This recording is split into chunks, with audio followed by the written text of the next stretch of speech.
Wolf Tones, Part 3. At the end of my last video, I mentioned a certain product. Well, I'm happy to say that I now have the Krentz modulator in my hands.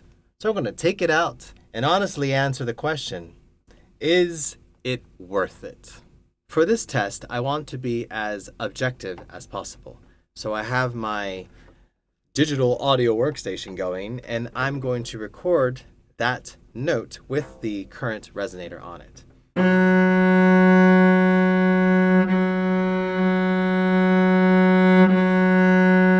And here.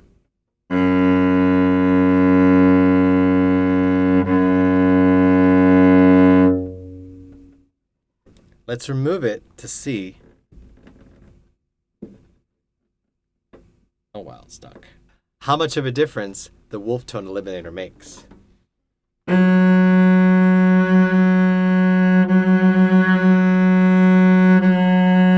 Do you see that wavelength?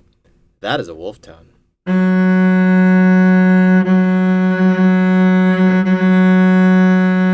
Notice how the wavelength is fighting me?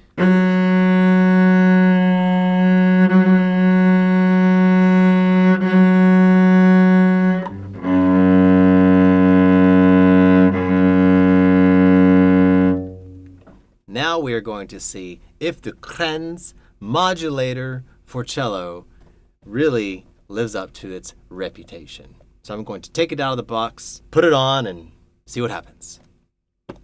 This is what it looks like when it comes in the mail to you. It is a box that looks like this, and it's quite large. I didn't expect it to be so large.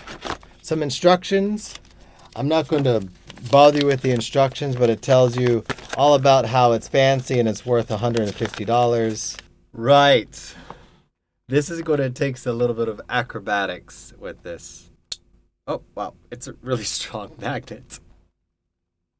Oh, this came out. I don't know what this is. What are these things? What is this? What is this?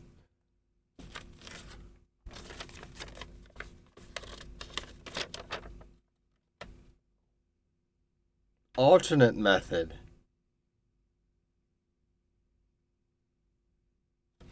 You know what? I'm going to do my own method. It's a magnet. You need to get it on the inside of your instrument. Be advised, this is not the method which you would be instructed to do so. This is the Jonathan doesn't read instructions method. It's a really strong magnet, right? And they have you put you in this hold right here. So I'm just holding my cello like this. Maybe have a friend help you. And it's just going to roll to the side as much as you're going to try to have it done.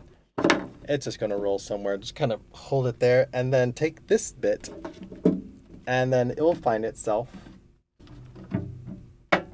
And, whoopa.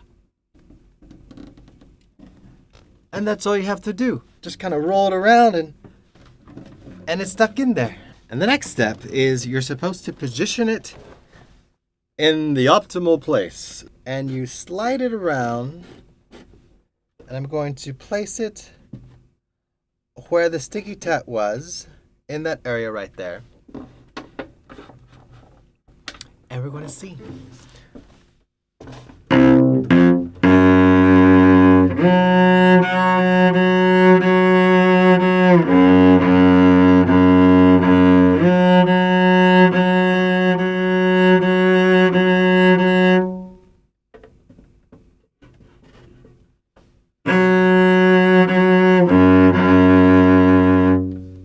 Wow. Wow. That was pretty easy. Huh. So, let's look at it on the DAW.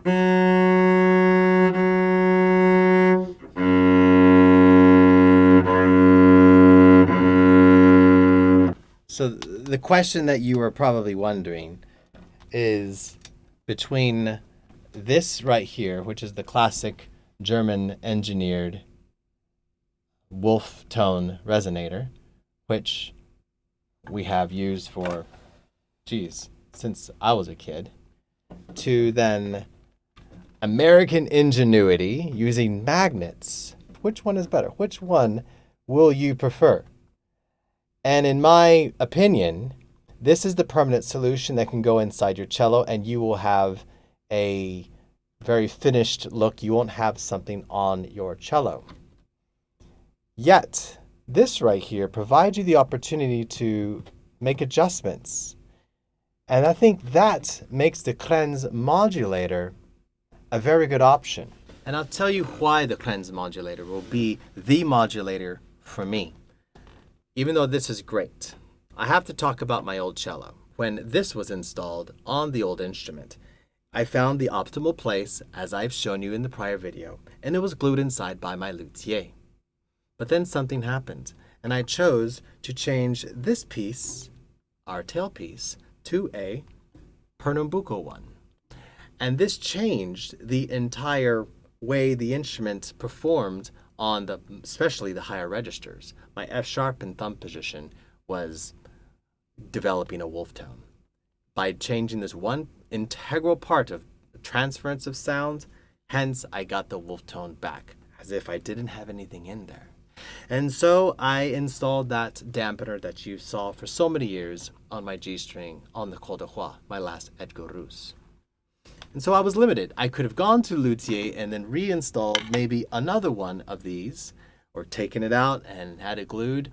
And that is quite troublesome because, well, it costs money, and they may even have to have open the instrument, which is not worth it, especially for something 50 euros that you do yourself. So yes, this is more of a permanent solution to your instrument, while the Krenz allows you to make slight adjustments to whatever you need to do. It's got felt on the either side of it, so it's not going to scratch your varnish. And it's, I kind of like this idea because as you travel throughout the planet, if you move around with your instrument or the seasons change, humidity changes, then you can make slight little adjustments to find the optimal place to eliminate that wolf tone. And so I give you my counsel.